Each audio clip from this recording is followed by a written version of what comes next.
There's only one thing that is of immense value in your life that is still with you. Without going to office, you can still make your livelihood. When you need more power, you need to supercharge yourself. This is why a human being has been invested with a certain level of intelligence.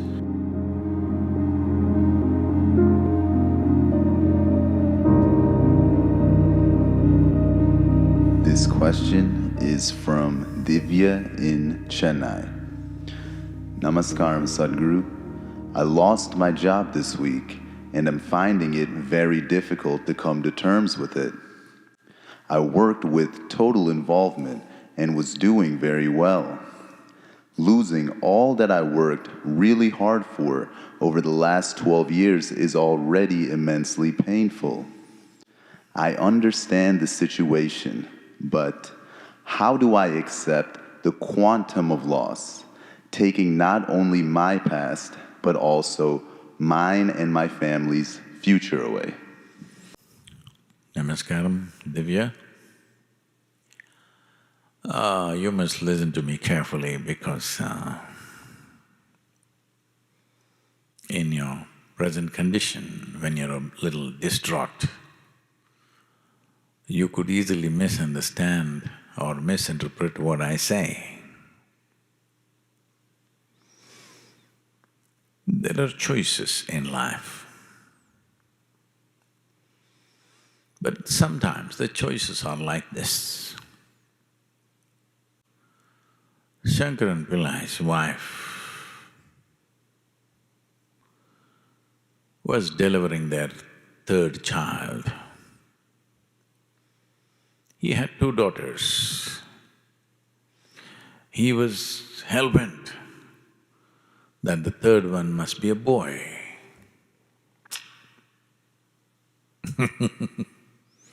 It's an Indian problem, okay. But the doctor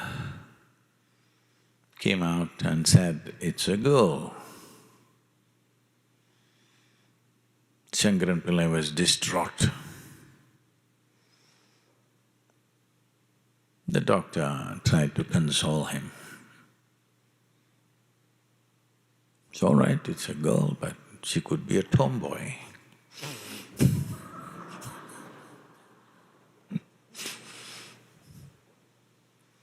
Then Shankaran Pillai said, no doctor, it's okay. Anyway, my second choice was a girl.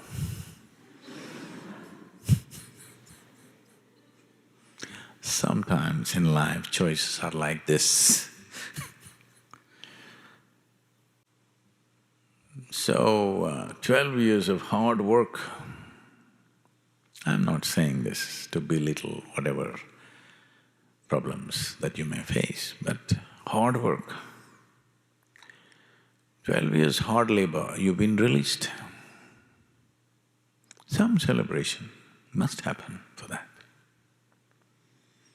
But my salary, my money, my bills, my rent, children's school fees, yes, these are there. But because we are commemorating this week about World War I, compared to what people went through in terms of wars, in terms of famines, in terms of massive cyclones, earthquakes in various geographies, different things, compared to all that, this pandemic is a softball.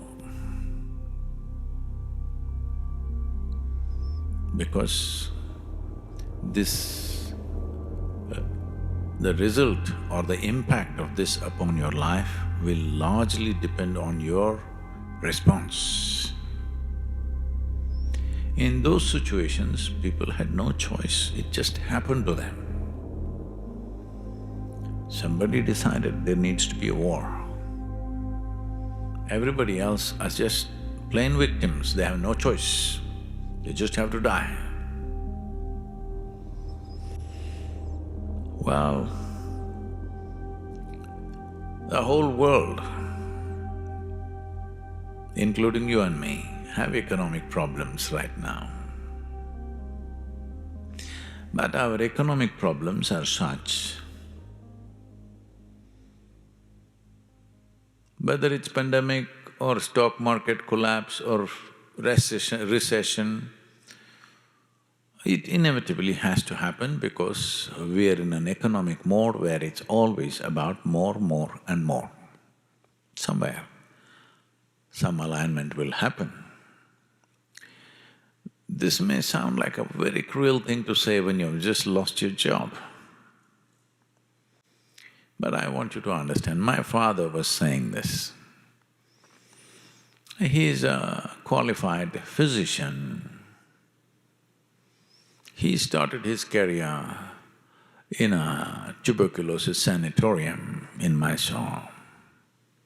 It was his commitment that at least for a year or two he will work in a tuberculosis sanatorium because his mother died of tuberculosis when he was just 4.5 years of age or 5 years of age at the most, 4.5 I think.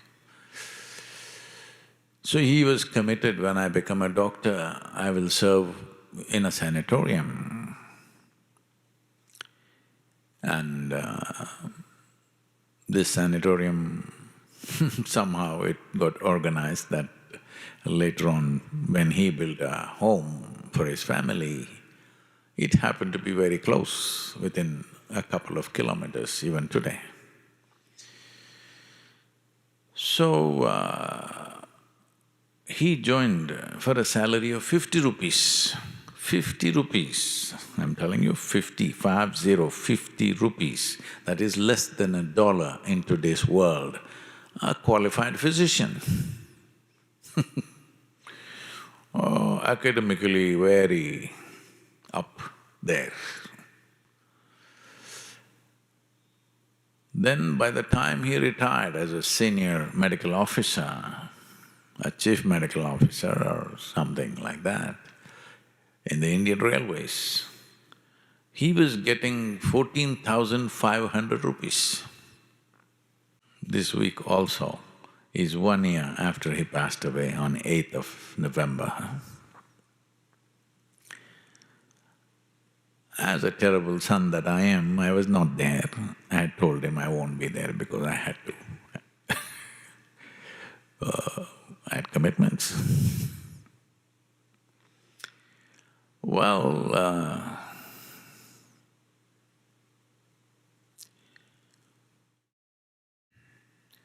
so when my nephew, my sister's son, joined up in an IT company a few years ago, he started with some 35,000 rupee salary.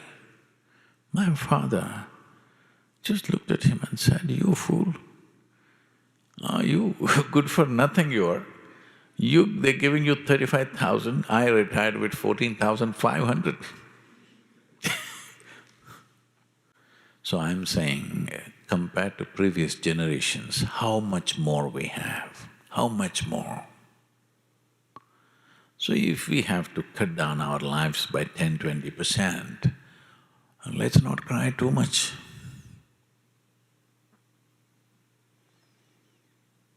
Your fathers, your grandfathers, maybe it might have been physically a little harder, but they didn't live a bad life. They lived well in their own way. So if we have to roll back a little bit, at least understand you're doing a great ecological service. Economy has slowed down.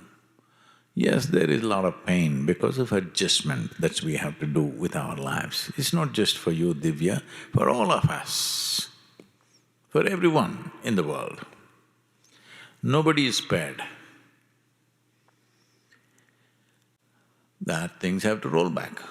Well, maybe nobody is spared is a wrong thing to say because certain types of businesses are flourishing, stock market is booming. So maybe somebody is benefiting, that's a good thing, let's not resent that. But a whole lot of people, they have to cut down their life. Well, this has been the preachings of various ecological activists that you need to cut back. It's happening. Well, how do my children go to school? How do I manage my home? How do I manage this? How do I pay the bank loan? There are problems. I'm not saying there are no problems, there are problems. But the most important thing is that you're alive. Your family is alive. People that matter to you are alive. Keep it that way. Because that's the most precious thing. Don't get into this mode, oh, I've lost my job, I lost everything. You've not lost everything. There's only one thing that is of immense value in your life, that is your life itself. So that is still with you.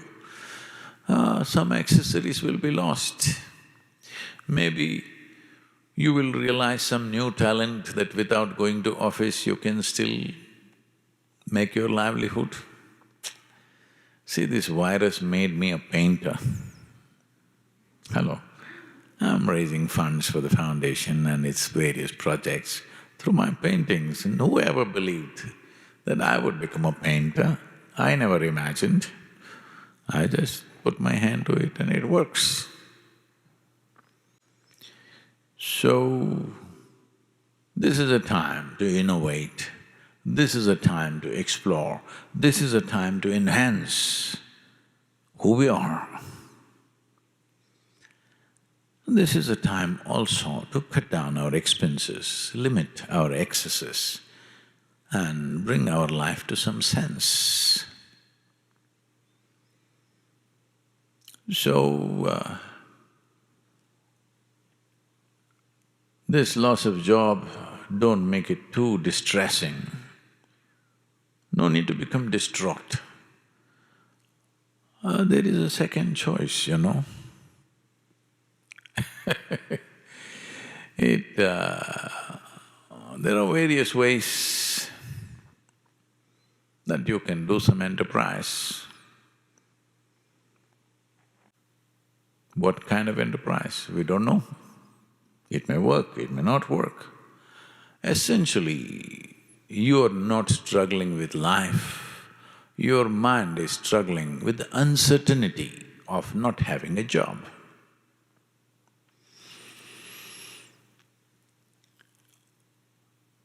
Shankaran Pillai, in the month of December, bought up over 100,000 calendars, 2020 calendars, for 3 cents a piece. 100,000 calendars in the month of December. So, people said, what are you going to do with this? The year is almost over, what will you do with this? I said, you don't worry, just in case it comes back, I will make a whole lot of money. Like this, we have lots of expectations. Some expectations crash. It's not really a bad thing. Yes, some expectations crash. Not a bad thing at all. Oh, Sadhguru, it's easy for you to talk, maybe da-da-da, everything is great for you. No, you just have the responsibility of 3 to 4 people on your hands and you're worrying your head out. I have the responsibility of thousands of people, millions actually. We were committed to the farmers that we will do certain things. We're not going to go back on that. We will fulfill that. Well, it's going to be much harder, much more work. But will we do hard work? No. We will key up our joyfulness. We'll key up our energies so that, when you need more power, you need to supercharge yourself. That's what we will do. We'll not go back on our commitments, nor should you. Whatever commitments you have of family, children, anything else if you have, you should not go back on that. You must see how. This is why a human being has been invested with a certain level of intelligence. Time to exercise that, not to set into an automatic mode, I got a job, so I don't have to think anymore, just have to go there and come back. My life is taken care of. No, that's not the way to live. Survival is not the end game for a human being. Survival has to be taken care of, that's all. But that's not the end game. Here I have thousands of young people, volunteers, who are doing things in their life which is not about themselves, it's not about their survival. Because I've infused them with a certain sense of madness that they don't have to worry about their survival. Because if you're really concerned about everybody's well-being, you don't have to worry about your survival, world will take care of you to whatever extent. If you're not particular how you survive, no. Most of the time the problem is you want to survive better than your neighbor. Because of that, it's an endless problem. In this competition of trying to be better than everybody else or somebody else, how many silly things human beings are doing is unbelievable. Well, your activity should match with the situation. Do not ever expect the situation should be frozen, always like this, always you have a job, always this is going to happen. No, your activity should match the situations in which you exist. This happened. 3 ladies were discussing about what to wear for the evening party that they were going to. Then one of them said, no, that you can't wear what you want. You are required to wear something the same color as your husband's hair. Then one said, okay, I have a black suit, no problem, I'm going to wear that. The other one said, oh, I think I have to go and shop, I don't have a grey dress, I have to go and get it, I need to go and get a salt and pepper kind of dress. The other one looked distraught and said, oh my God, I'm not coming.